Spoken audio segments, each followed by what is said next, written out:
informative and of course educative program.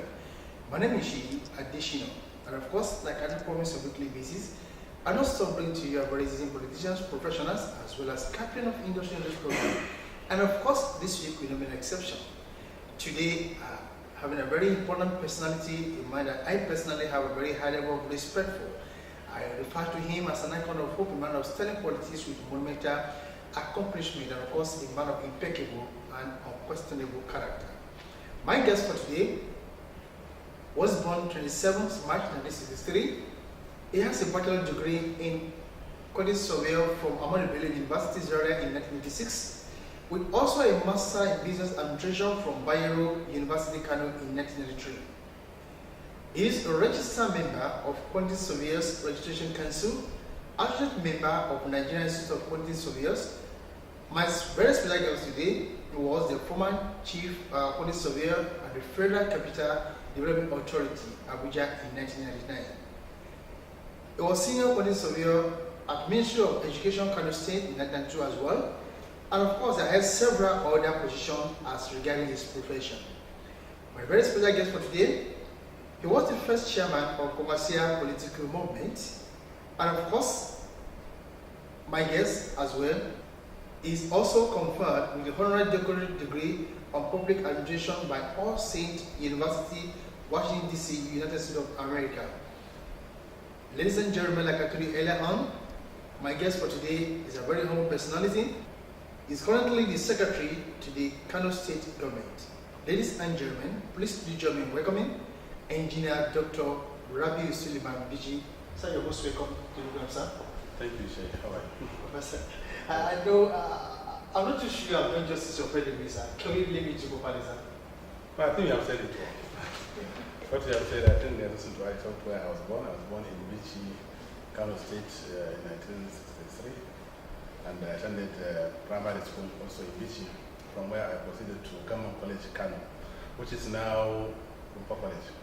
And then from there I went to Science Secondary School at Kudu. Then from there is where I obtained a rubber. Let me ask you, sir, you are a very successful person in your career. Why politics?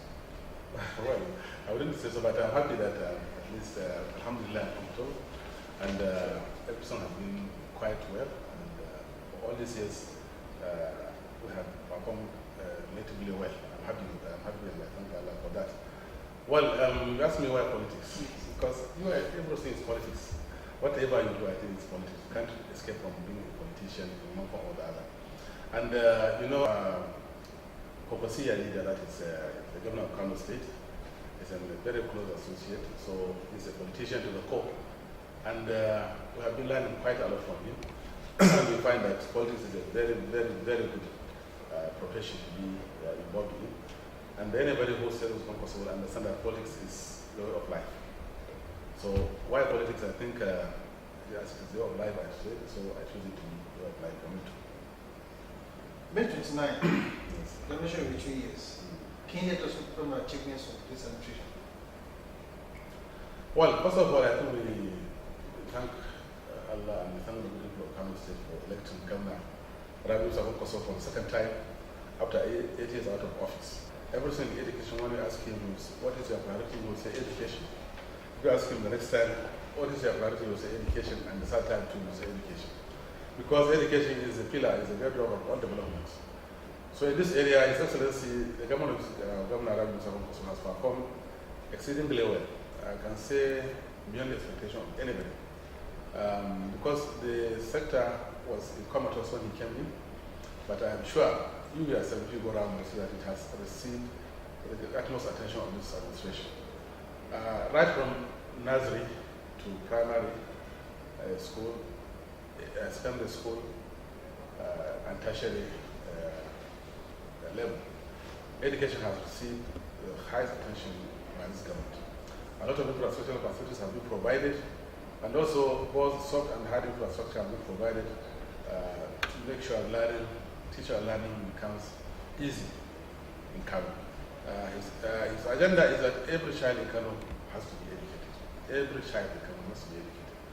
And in addition to that, even those that are not, didn't have opportunity to be educated while they were young, and they are now adults, he has also opened classes for them to be educated I can tell you that there are about over 8,800 or so other classes in the state now functioning effectively. So anybody who has interest to go and be educated can go. If I take you by the level of nursery. Nursery here in the state, I think all over, it's private people that operate nursery education. But what we realize that these private operators don't normally meet the minimum requirements for providing educational services to this category of students. You find that their private schools are not well kept, no adequate facilities, no no conveniences, no classrooms, no books, nothing. And they're just reaping money or collecting money from the parents. Now, His Excellency has set up a committee, even though it's sustainer, to go and ensure that all these private schools conform with the standards and they comply with the rules and regulations of opening a private school in the state. They must provide all the facilities. They also must provide all the teachers and teacher requirements and teaching aids that are required at that level. This committee has been working exceedingly well, and I tell you as of today, almost all the private schools in the state have complied with this standard. That's why the level of performance at that level has also increased. When you come to primary school level, it has been established that most of the children roam the street hawking, going to begging, and they do that because they can't afford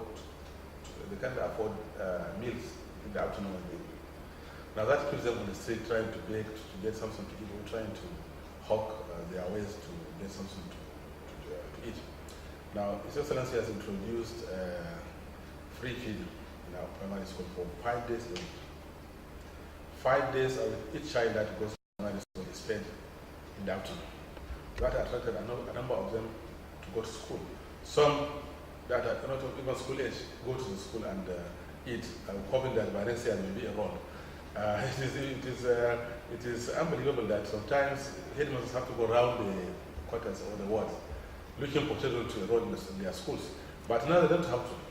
The children are already waiting for them, are already there waiting for the session to begin, where they can just be enrolled into a classroom. When we started, so many classrooms in the villages were empty. However, because of this feeding, all the classrooms now are overcrowded, you can see. Based on that, His Excellency can say, let us also increase the number of classrooms to provide for these people this new enrollment. And based on that, I will advise you to go around and see what you call Kwankwaso blocks in the state. They are dotted at school all over, and they are now the landscape of Kano State. Everywhere, both city and the villages, you will see a lot of block of classroom. This one-story block classroom is 4 classes, 2 at the top, at the first floor, 2 on the ground floor, and 2 offices in the middle. Now this Kwankwaso blocks is a modern design.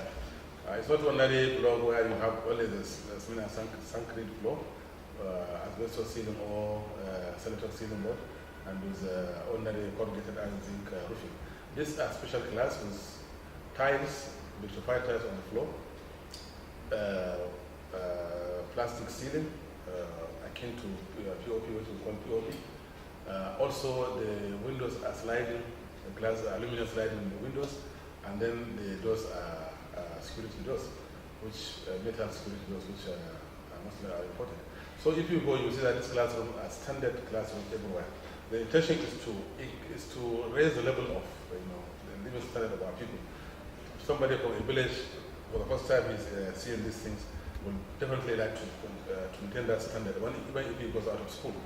Now this have been these blocks, I think over 500 have been constructed, which means we're approaching 2,000 classrooms within just 2 years. Not even 2 years, within just 15 months. The governments of Kano State was able to provide these classrooms and over 780 offices. Sometimes we build classroom blocks without a staff office, and the staff having no place to sit, they don't come to school. But now all of them have somewhere to go sit, plan their lessons, and after at the interval of each period, they can go and rest in this. And also all of these schools have been provided with pit latrines, what we call VIP, yes, latrines. And also all these schools were fenced. All the are now fenced. Why? Because sometimes, as I told you earlier on, how do they find people coming to class? And so the class were empty, there's no way to expand. So having this vast land waiting, some shallows come and grab the land and encroach on the primary school land. So that when you expand in the future, it is very difficult. But now all of them have been fenced for future expansion.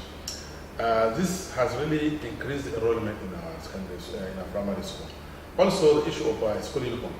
Every child is given a free school uniform, 2 sets. That ensures that the child comes to school very happy, well, neatly dressed, and they are all looking, they all look alike. In contrast to what used to operate in the state, where people come with all sorts of dressing. Some will come with blue color, red color, gray, yellow, and so on. You definitely know that we don't have, also that's another challenge. So, new secondary schools have been created. There's one here at Open Nasarabi. When you go out, you have to go and look at it, take a look at it. It's called Governor's College. There's also another one which we call Jambaki College purely for girls. And there's also there's another one at Yadokunya. And also about 6 new mega secondary schools that can accommodate more than 2,000 students at a time. So this takes care of those that are transiting between primary to secondary school. There's a time when sitting executive state complained that we don't know what to do with people leaving primary school for secondary school. And he had to only admit 40% of those and leaving 60% on the street. Now, Excellency said, no, every child must go to school. So a lot of investment is made in the education sector. If you look at the budget of Kano State, I think the only state in the federation that has achieved that benchmark by UNESCO, where over 33% has been dedicated for education. And our budget, the Kano State government budget is a budget of discipline. Whatever budget is what is spent. And we don't budget what we don't have. So whatever you see in the budget, definitely will be spent. So our budget performance last year is almost 87%, which is a feat, not only in Kano, but in the whole country. Also, under education, to also take another challenge of those leaving secondary school for tertiary institutions. You know, there is this School of Basic Studies where before you move to university, maybe you spend your degree 1 year there. We have what we call CAS here, the College of Art and Business Studies. We have one. But now Excellency has also established 2 new ones because of the number that are leaving the primary, the secondary schools for university and other tertiary institutions. Also, you may recall that Excellency established Kano University of Science and Technology in Mosul during its first term. That university was meant to only address the issue of science and technology in the state. Other courses are not offered in that university. Having seen that majority of the people also are